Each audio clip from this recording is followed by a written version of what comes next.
Ready Player One, written by Ernest Cline. Everyone my age remembers where they were and what they were doing when they first heard about the contest. I was sitting in my hideout watching cartoons when the news bulletin broke in on my video feed announcing that James Halliday had died during the night. I'd heard of Halliday, of course. Everyone had. He was the video game designer responsible for creating the Oasis, a massively multiplayer online game that had gradually evolved into the globally networked virtual reality most of humanity now use on a daily basis.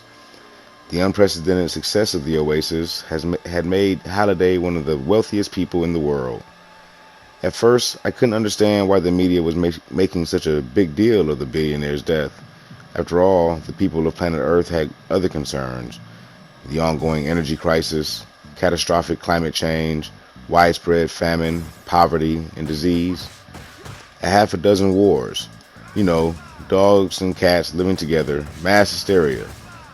Normally, the news feeds didn't interrupt anyone's interactive sitcoms and soap operas unless something really major had happened, like the outbreak of some new killer virus, or another major city vanishing in a mushroom cloud. Big stuff like that. As famous as he was, Halliday's death should have warranted only a brief segment on the evening news, so the unwashed masses could shake their heads in envy when the newscasters announced the obscenely large amount of money that would be doled out to the rich man's heirs. But that was the rub. James Halliday had no heirs. He had died a 67-year-old bachelor, with no living relatives, and by most accounts, without a single friend.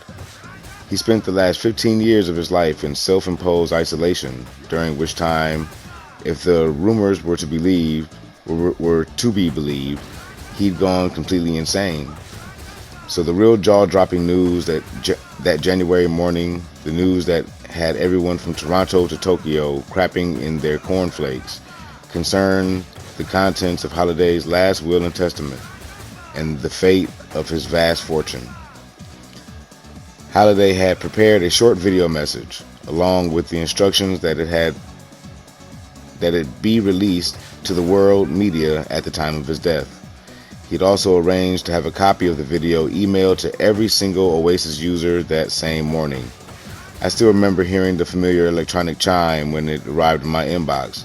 Just a few seconds after I saw that first news bulletin. Just a few seconds after I saw that first news bulletin.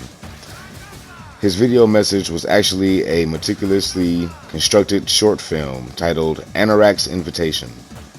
A famous, eccentric, Halliday had harbored a lifelong obsession with the 1980s, the decade during which he'd been a teenager. And Anorak's Invitation was crammed with obscure 80s pop culture references, nearly all of which were lost on me the first time I viewed it.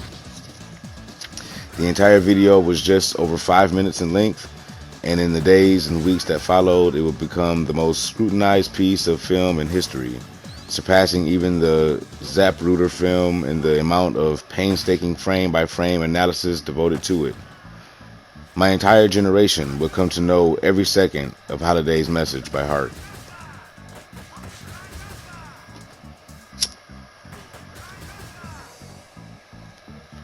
Anorak's Invitation begins with the sound of trumpets, the opening of an old song called Dead Man's Party. The song plays over a dark screen for the first few seconds, until the trumpets are joined by a guitar, and that's when Halliday appears. But he's not a 67-year-old man ravaged by time and illness. He looks just as he did on the cover of Time magazine back in 2014, a tall, thin, healthy man in his early 40s, with unkempt hair and his trademark horn-rimmed eyeglasses. He's also wearing the same clothing he wore in the Time cover photo, faded jeans and a vintage Space Invaders t-shirt. Halliday is at a high school dance being held in a large gymnasium. He's surrounded by teenagers whose clothing, hairstyles, and dance moves all indicate that the time period is the late 1980s. Halliday is dancing too, something no one ever saw him do in real life.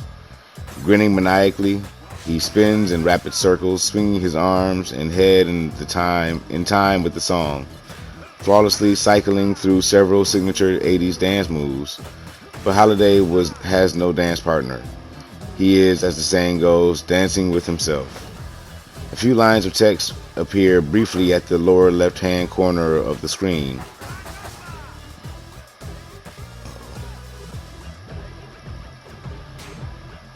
A few lines of text appear briefly at the lower left-hand corner of the screen, listing the name of the band, the song's title, the record label, and the year of release, as if this were an old music video airing on MTV. Oingo Boingo, Dead Man's Party, MCA Records, 1985.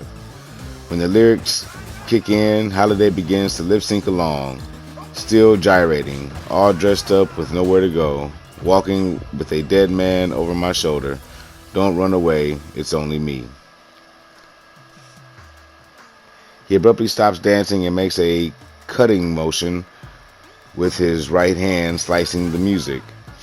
At the same moment, the dancers in the gymnasium behind him vanish, and the scene around him suddenly changes. Holiday now stands at the front of a funeral parlor next to an open casket. A second, much older Holiday lies inside the casket, his body emaciated and ravaged by cancer. Shiny quarters cover each of his eyelids. The younger Holiday gazes down at the corpse of his older self with mock sadness, then turns to address the assembled mourners. Holiday snaps his fingers, and a scroll appears in his right hand. He opens it with a flourish and unfurls it to the floor. Unraveling down the aisle in front of him, he breaks the fourth wall, addressing the viewer, and begins to read. I, James Donovan Holiday, being of sound mind and disposing memory, do hereby make, publish, and declare this instrument to be my last will and testament, hereby revoking any and all wills and codicils by me. There is a note here at the bottom. It says, careful analysis of this scene reveals that all the teenagers behind Holiday are actually extras from various John Hughes teen films who have been digitally cut and pasted into the video. His surroundings are actually from a scene in the 1989 film Heathers. Holiday appears to have digitally recreated the funeral parlor set and then inserted himself into it. High-resolution scrutiny reveals that both quarters were minted in 1984. The mourners are actually all actors and extras from the same funeral scene in Heathers. Winona Ryder and Christian Slater are clearly visible in the audience, sitting near the back. I'm sorry. Last, I gotta be careful about that. I, James Holiday, being of sound mind and disposing memory, do hereby make, publish, and declare this instrument to be my last will and testament, hereby revoking any and all wills and codicils by me at any time heretofore made. He continues reading, faster and faster, plowing through several more paragraphs of legalese until he's speaking so rapidly that the words are unintelligible. Then he stops abruptly. Forget it, he says. Even at that speed, it would take me a month to read the whole thing. Sad to say, I don't have that kind of time. He drops the scroll and vanishes into a shower of gold dust. Let me just give you the highlights. The funeral parlor vanishes, and the scene changes once again. Holiday now stands in front of an immense bank vault door. My entire estate, including a controlling share of stock in my company, Gregarious Simulation Systems, is to be placed in escrow until such time as a single condition I have set forth in my will is met. The first individual to meet that condition will inherit my entire fortune, currently valued in excess of $240 billion. The vault door swings open and Holiday walks inside.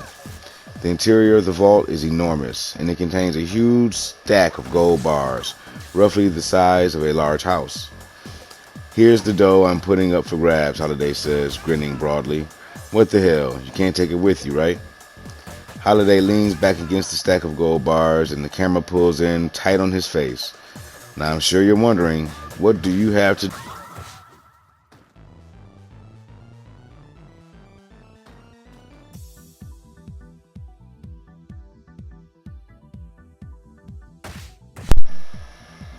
I'm not sure where it cut off.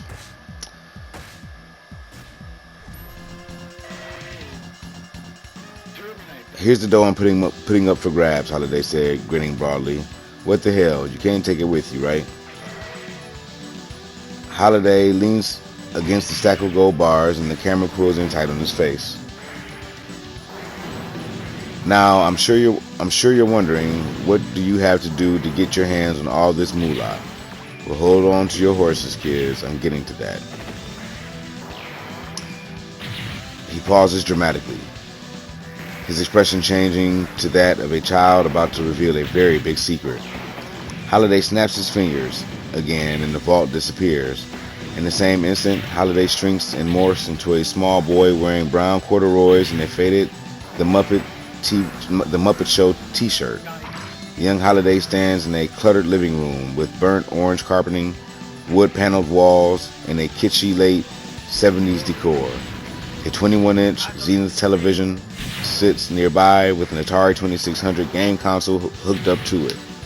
This was the first video game system I ever owned, Holiday says, now in a child's voice. An Atari 2600. I got it for Christmas in 1979. He plops down in front of the Atari, picks up a joystick, and begins to play. My favorite game was this one, he says, nodding at the screen. Holiday now looks, this is a note at the bottom of the page. Holiday now looks exactly as he did in a school photo taken in 1980 when he was 8 years old. My favorite game was this one, he says, nodding at the screen. Where a small square is traveling through a series of simple mazes. It was called Adventure. Like many other early video games, Adventure was designed and programmed by just one person. But back then, Atari refused to give its programmers credit for their work, so the name of a game's creator didn't actually appear anywhere on the packaging. On the TV screen, we see Holiday use a sword to slay a red dragon, although due to the game's crude, low-resolution graphics, this looks more like a square using an arrow to stab a deformed duck.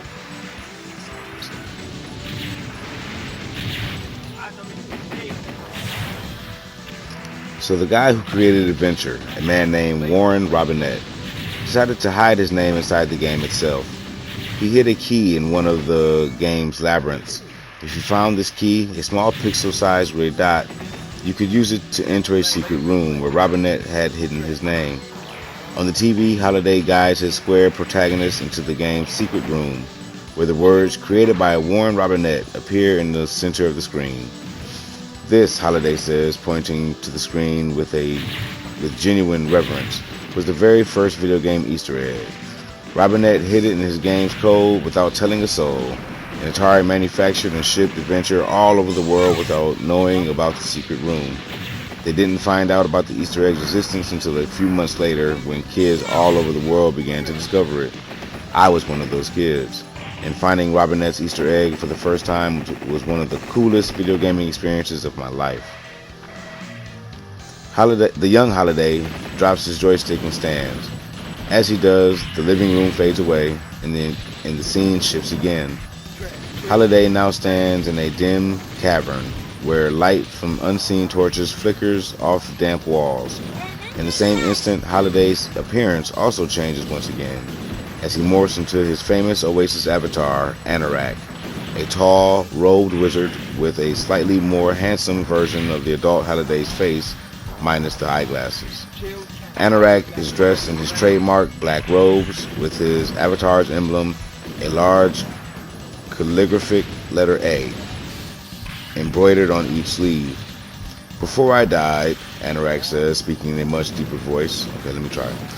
Before I died, Anorak says, speaking in a much deeper voice, I created my own Easter egg and hid it somewhere inside my most popular video game, the Oasis. The first person to find my Easter egg will inherit my entire fortune. Another dramatic pause. The egg is well hidden. I didn't just leave it lying under some rock somewhere. I suppose you could say that it's locked inside a safe that is buried in a secret room that lies hidden at the center of a maze located somewhere. He reaches up to tap his right temple. Up here. But don't worry. I've left a few clues lying around to get everyone started. And here's the first one. Anorak makes a grand gesture with his right hand, and 3 keys appear, spinning slowly in the air in front of him. They appear to be made of copper, jade, and clear crystal. As the keys continue to spin, Anorak recites a piece of verse, and he speaks each line. And as he speaks each line, it appears briefly in flaming subtitles across the bottom of the screen.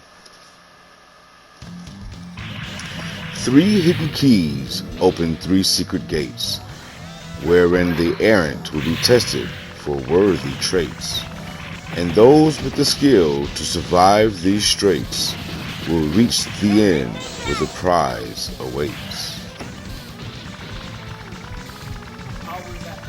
As he finishes, the jade and crystal keys vanish, leaving only the copper key, which now hangs on a chain around Anorak's neck.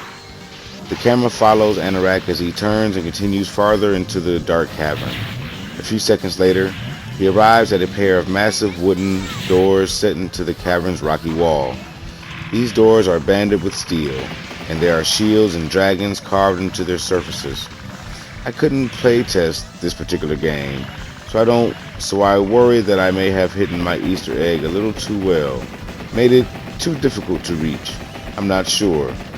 If that's the case, it's too late to change anything now, so I guess we'll see. Anorak throws open the double doors, revealing an immense treasure room filled with piles of glittering gold coins and jewel-encrusted goblets. Then he steps into the open doorway and turns to face the viewer, stretching out his arms to hold open the giant double doors. Note at the bottom of the page. Analysis reveals dozens of curious items hidden among the mounds of treasure, most notably several early home computers, an Apple IIe, a Commodore 64, an Atari 800 XL, a TRS-80 Color Computer 2, dozens of video game controllers for a variety of game systems, and hundreds of polyhedral dice like those used in an old tabletop role-playing game. A freeze frame of this scene appears nearly identical to a painting by Jeff Easley that appeared on the cover of Dungeon Master's Guide, a Dungeons and Dragons rule book published in 1983. So without further ado, Anorak announces, "Let the hunt for Holiday's egg begin." Then he vanishes in a flash of light, leaving the viewer to gaze through the open doorway at the glittering mounds of treasure that lay beyond. Then the screen fades to black. At the end of the video, Holiday included a link to his personal website, which had changed drastically on the morning of his death. For over a decade, the only thing posted there had been a short looping animation that showed his avatar, Anorak, sitting in a medieval library, hunched over a scarred work table, mixing potions and poring over dusty spell books, with a large painting of a black dragon visible on the wall behind him. But now the animation was gone, and in its place there was a high score list like those that used to appear in an old coin-operated video game. The list had 10 numbered spots, and each displayed the initials JDH, James Donovan Holiday, followed by a score of 6 zeros. This high score list quickly came to be known as the scoreboard. Just below the scoreboard was an icon that looked like a small leather-bound book, which linked to a free downloadable copy of Anorak's Almanac, a collection of hundreds of Holiday's undated journal entries. The almanac was over 1,000 pages long, but it contained few details about Holiday's personal life or his day-to-day activities. Most of the entries were of his stream and consciousness observations on various classic video games, science fiction and fantasy novels, movies, comic books, and 80s pop culture, mixed with humorous diatribes denouncing everything from organized religion to diet soda. The hunt, as the contest came to be known, quickly wove its way into global culture. Like winning the lottery, finding Holiday's Easter egg became a popular fantasy among adults and children alike. It was a game anyone could play, and at first there seemed to be no right or wrong way to play it. The only thing Anorak's almanac seemed to indicate was that a familiarity with Holiday's various possessions would be essential to finding the egg. This led to a global fascination with 1980s pop culture. 50 years after the decade had ended, the movies, music, games, and fashions of the 1980s were all the rage once again. By 2041, spiked hair and acid-wash jeans were back in style, and covers of hit 80s pop songs by contemporary bands dominated the music charts. People who had actually been teenagers in the 1980s, all now approaching old age, had the strange experience of seeing the fads and fashions of their youth embraced and studied by their grandchildren. A new subculture was born, composed of the millions of people who had now devoted every free moment of their lives to searching for Holiday's egg. A new subculture was born, composed of the millions of people who now devoted every free moment of their lives to searching for Holiday's egg. At first, these individuals were known simply as egg hunters, but this was quickly truncated into the nickname Gunters. During the first year of the hunt, being a Gunter was highly fashionable, and nearly every Oasis user claimed to be one. When the first anniversary of Holiday's death arrived, the fervor surrounding the contest began to die down. An entire year had passed, and no one had found anything, not a single key or gate. Part of the problem was the sheer size of the Oasis. It contained thousands of simulated worlds where the keys might be hidden, and it could take a Gunter years to conduct a thorough search of any one of them. Despite all the quote-unquote professional Gunters who boasted on their blogs that they were getting closer to a breakthrough every day, the truth gradually became apparent. No one really even knew exactly what it was they were looking for, or where to start looking for it. Another year passed, and another. Still nothing. The general public lost all interest in the contest. People began to assume it was all just an outlandish hoax perpetrated by a rich nut job. Others believed that even if the egg really did exist, no one was ever going to find it. Meanwhile, the Oasis continued to evolve and grow in popularity, protected from takeover attempts and legal challenges by the ironclad terms of Holiday's will and the army of rabid lawyers he had tasked with administering his estate. Holiday's Easter egg gradually moved into the realm of urban legend, and the ever-dwindling tribe of Gunters gradually became the object of ridicule. Each year, the anniversary of Holiday's death, newscasters jokingly reported on their continued lack of progress. And each year, more Gunters called it quits, concluding that Holiday had indeed made the egg impossible to find. And another year went by, and another. Then, on the evening of February 11th, 2045, an avatar's name appeared at the top of the scoreboard for the whole world to see.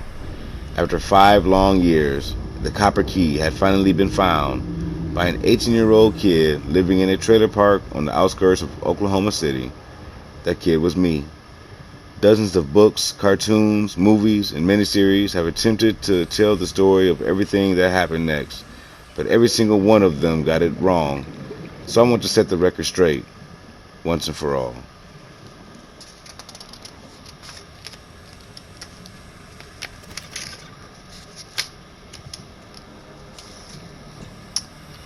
Alright, so when I return,